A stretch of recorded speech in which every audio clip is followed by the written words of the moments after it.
ఇవాళ సీఎం రేవంత్ రెడ్డి కీలక సమావేశం నిర్వహించబోతున్నారు.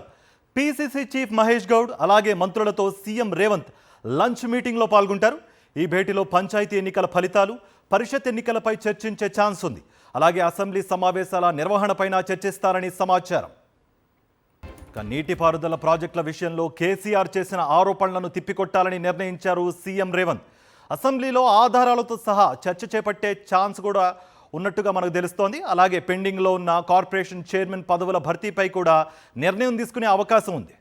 ఈరోజు సాయంత్రం మంత్రులతో కీలక సమావేశాన్ని సీఎం రేవంత్ రెడ్డి నిర్వహించబోతున్నారు. నిజానికి మధ్యాహ్నమే ఈ సమావేశం నిర్వహించాలనుకుని మొన్న నిర్ణయం తీసుకున్నప్పటికీ రాష్ట్రపతికి వీడ్కోలు తెలిపే కార్యక్రమం ఉన్న నేపథ్యంలో సీఎం రేవంత్ రెడ్డి మంత్రులు ఆ కార్యక్రమానికి అటెండ్ కావాల్సి ఉంది. ఈ నేపథ్యంలో సాయంత్రం 5 గంటలకు కమాండ్ కంట్రోల్ సెంటర్లో ఈ సమావేశం నిర్వహించాలని నిర్ణయించారు. పలు కీలక అంశాల ఎజెండాగా ఈ సమావేశం జరగబోతున్నట్టుగా తెలుస్తోంది. ముఖ్యంగా స్థానిక సంస్థల ఎన్నికల్లో, పంచాయతీ ఎన్నికల్లో మెజారిటీ స్థానాలు కాంగ్రెస్ ప్రభుత్వం సాధించింది. ఈ నేపథ్యంలో తమ ప్రభుత్వం యొక్క పనితీరు, సంక్షేమ పథకాలు, ఇతర అంశాలు ఏ మేరకు ఎన్నికల్లో పనిచేసాయనే దాన్ని సీక్రెట్ సర్వే ద్వారా ఈ యొక్క రిపోర్ట్ తయారు చేశారు. ఆ రిపోర్ట్ పైన మంత్రులతో సీఎం చర్చించబోతున్నారు. ఇంకా ప్రభుత్వం ఏ నిర్ణయాలు తీసుకుంటే బాగుంటుంది, ఏ అంశాల విషయంలో ఇంకా మార్పు చెందాలని దానిపైన కూడా ఈ సమావేశంలో చర్చ జరగబోతోంది. దీంతోపాటు మున్సిపల్ ఎన్నికలు అలాగే ఎంపీటీసీ, జెడ్పీటీసీ ఎన్నికలు నిర్వహించే యోచనలో ప్రభుత్వం ఉంది. అయితే ఏ ఎన్నికలను ముందు నిర్వహించాలని దానిపైన మంత్రులతో చర్చించే అవకాశం ఉంది. స్థానికంగా ఉన్న పరిస్థితులు, పొలిటికల్గా ఏం అవసరం ఉందనే దానిపైన కూడా ఈ సమావేశంలో చర్చించి నిర్ణయం తీసుకుంటారు. ఇక దీంతోపాటు సంబంధించి కృష్ణా నీటి వాటర్ల విషయంలో తీవ్ర స్థాయిలో మాజీ సీఎం కేసీఆర్ తీవ్ర ఆరోపణలు చేశారు కాంగ్రెస్ ప్రభుత్వంపై.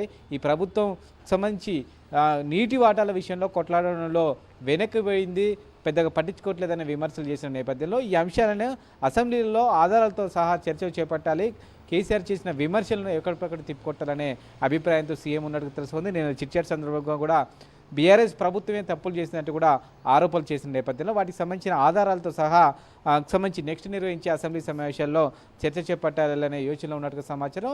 బహుశా జనవరి 2 లేదా 3 నుంచి అసెంబ్లీ సమావేశాల్లో ఒక 2-3 రోజుల పాటు నిర్వహించే యోచనలో కాంగ్రెస్ ప్రభుత్వం ఉన్నట్టుగా తెలుస్తోంది. దీంతోపాటు ప్రభుత్వానికి సంబంధించి చాలా వరకు కూడా కార్పొరేషన్ పదవులు పెండింగ్లో ఉన్నాయి. వాటన్నింటినీ భర్తీకి సంబంధించి ఇప్పటికే incharge Meenakshi Natarajan PCC chief కసరత్తు చేసిన నేపథ్యంలో ఎవరెవరికి ఈ పోస్టులు ఇవ్వడం దానిపైన కూడా మంత్రులతో సీఎం రేవంత్ రెడ్డి ఫైనల్గా చర్చించే అవకాశం ఉంది.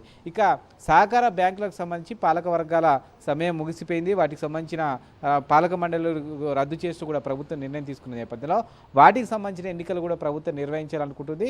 త్వరలోనే దీనికి సంబంధించిన ఎన్నికలు నిర్వహించే అవకాశం ఉంది. ఓవరాల్గా పొలిటికల్ అంశాలతో పాటు పంచాయతీ ఎన్నికల ఫలితాలపైన విశ్లేషించడంతో పాటు బీఆర్ఎస్ చేస్తున్న విమర్శలను తిప్పుకోవడం కోసం ఏ తరహా ఉద్యమం చేపట్టాలి, ఏ తరహా అంశాలను ఎత్తుకోవాలని దానిపైన కూడా మంత్రులతో సీఎం డిస్కస్ చేసుకోబోతున్నట్టుగా తెలుస్తోంది. దీని తర్వాత ముఖ్యమైన మంత్రులు ప్రెస్ మీట్ పెట్టి ఈ అంశాలపైన మాట్లాడే అవకాశం కూడా ఉంది.